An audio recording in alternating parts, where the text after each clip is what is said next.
c'est pas sûr que le progrès aille en ligne droite. Ça s'est jamais vu, que des progrès aillent de façon tranquille et continue comme un beau fleuve. Souvent, il y a des ruptures, des régressions, il y a du chaos. Ça, je ne sais pas comment ça se passera. Ce que je sais, c'est que c'est quand même un processus irréversible.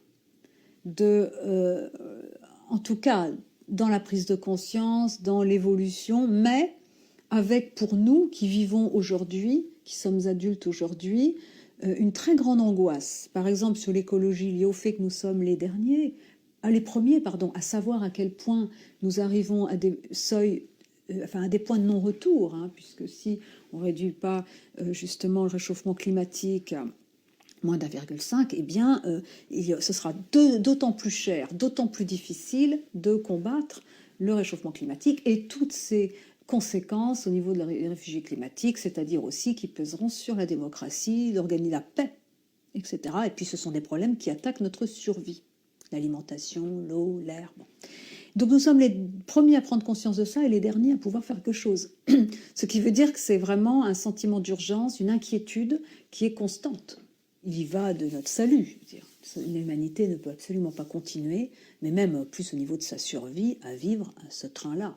Et la dégradation des êtres qui sentent leur vie sans, vous voyez bien, sans saveur, sans sens, elle est devenue un phénomène. Et le fait que beaucoup d'êtres, y compris même parmi ceux qui se piquent de philosophie, sont parfois dévorés par des passions tristes. Moi, je dirais en un mot, selon moi, la voie politique, c'est celle à la fois forte, mais de la réforme. Donc ça va au-delà de l'opposition entre abolitionnisme et welfarisme. C'est plus que du welfarisme, évidemment, parce que le welfarisme, c'est quand même encore se servir des animaux en disant que bon, on va un petit peu améliorer leurs conditions, mais bon, on les exploite à fond.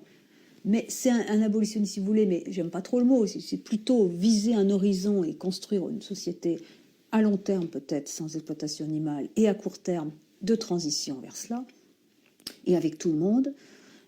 Mais il y a ça, mais je pense que la vraie révolution, elle est intérieure.